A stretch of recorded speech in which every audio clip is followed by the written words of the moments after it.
Si Hélène Misserly était un jeu, elle pourrait être un Rubik's Cube ou encore un kaléidoscope, un de ces objets déroutants, complexes, vivants, insaisissables. De la couleur, du mouvement, une sorte de voyage, avec tout ce que cela comporte de changements, de surprises, de contrastes ou même de contradictions. Le voyage commence à Bruxelles, à la fin du XIXe siècle. Evangelina Metaxas, future mère d'Hélène, orthodoxe, est élevée par les Ursulines. Plus tard, se faisant remarquer par sa beauté, elle devient chanteuse et danseuse. Elle séduit par son charme, son intelligence et sa distinction. Elle prend le nom de Lina de Varenne et aussi de Bilitis, clin d'œil à ses racines grecques et à l'écrivain Pierre Louis. Amoureuse d'un officier, Jacques d'Alleyer de Costomore d'Arc, elle prénommera sa fille Jacqueline. C'est à cause de ce crétin mort au champ d'honneur qu'elle va me baptiser Jacqueline, confiera plus tard Hélène Misserly à sa fille Geneviève. Après la Première Guerre mondiale, Evangelina Metaxas rencontre à Paris Bogossian B. Misserle, dit Misserly B.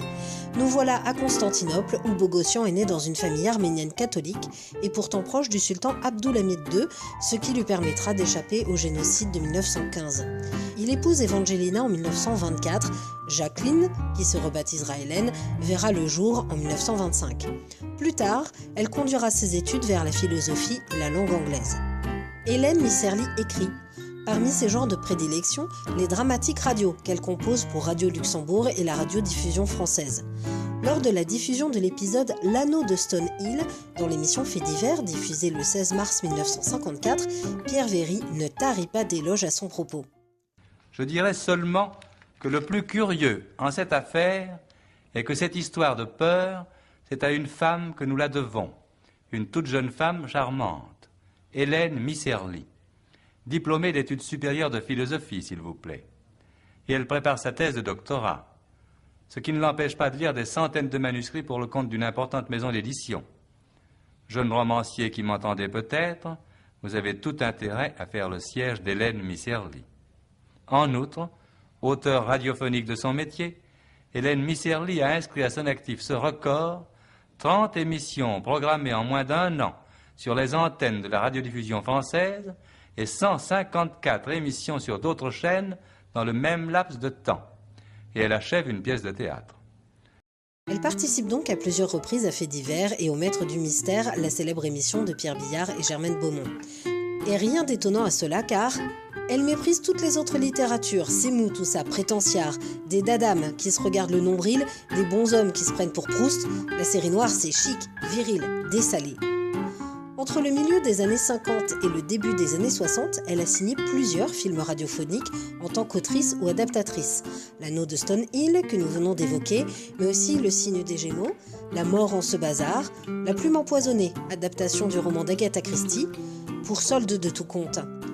On ne trouve malheureusement pas la trace des enregistrements de Le cadavre dans l'armoire ou encore du Madrigal en Castille. Mais arrêtons-nous un instant sur un épisode en particulier. Le jeu de la vérité, diffusé le 2 avril 1957. C'est un accident qui a inspiré à Hélène Misserly sa nouvelle Le jeu de la vérité, que nous allons vous faire entendre ce soir. Hélène Misserly fut témoin de cet accident. Cela se passait au bord de la mer en Bretagne, près d'une falaise. L'accident ait pu avoir les conséquences les plus tragiques. Il fut heureusement sans gravité. C'est pourquoi il n'eut pas les honneurs, les tristes honneurs de la presse, à la rubrique Faits divers. Il n'en a pas moins inspiré une histoire dramatique à Hélène Misserly. Cette histoire est basée sur l'imprudence qu'il y a à vouloir à tout prix dire la vérité. Je ne vous dirai rien de l'histoire. Les comédiens s'en chargeront bien mieux que moi. Mais, puisque nous parlons des comédiens, je vous dois une confidence. Une actrice qui devait interpréter le rôle d'une des deux héroïnes du jeu de la vérité se trouve, à la toute dernière seconde, dans l'impossibilité de venir au studio par suite de maladie. Le temps nous manque pour lui trouver une remplaçante. Que faire? Hélène Misserly n'a pas voulu nous priver du plaisir de vous présenter ce soir, comme chaque semaine, votre émission. C'est donc elle-même qui va courageusement interpréter pour vous ce rôle né d'un fait divers dont elle fut témoin. Je dis courageusement, car Hélène Misserly n'a jamais joué la comédie. Ce jeu aussi, comme celui de la vérité, est un jeu dangereux. N'allez-vous pas, chère Misserly, devenir la proie du complexe du comédien? Qui sait? Peut-être un jour aurons-nous le plaisir de vous applaudir sur la scène d'un de nos théâtres. Après tout, pourquoi pas? Les films radiophoniques signés par Hélène Misserly penchent plutôt vers la série noire, qu'elle appréciait tant. Elle y met en scène des personnages torturés, perturbés par l'injustice, la passion ou encore des forces occultes. A noter, dans les années 50-60, Radio Luxembourg a également fait adapter l'œuvre d'Hélène Misserly, notamment Tarville, d'après une idée de Max André. Ce feuilleton, parrainé par la végétaline et présenté par le sympathique Père Lafritte, fut l'objet d'une adaptation romanesque, notamment par Hélène Perry. Les Maîtres du mystère ou encore Faits divers ne reflètent qu'une petite partie de l'œuvre d'Hélène Misserly. Talentueuse touche-à-tout, Hélène Misserly s'illustre en tant que traductrice de plusieurs fictions anglophones. Et elle travaille également dans la maison d'édition jeunesse L'École des loisirs, fondée en 1965, ce qui s'avère un choix d'ailleurs paradoxal.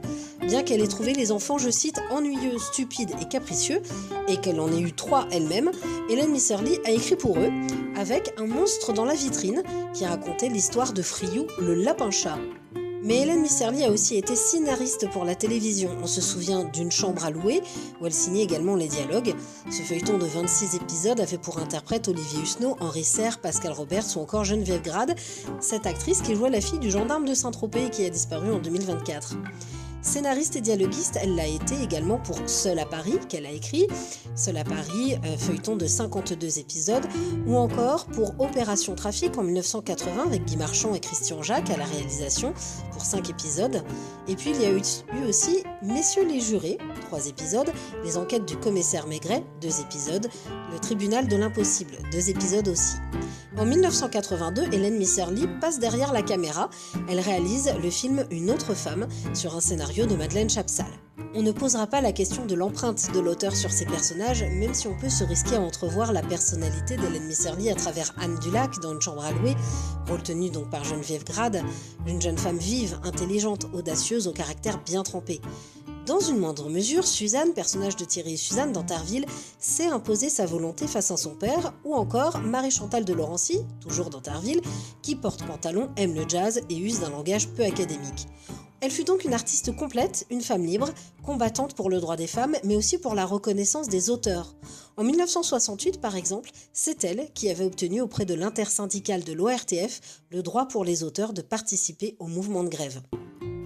C'est avec ironie parfois, mais surtout avec lucidité, qu'Hélène Misserly apportait un regard sur la société et les hommes au travers de ses multiples talents.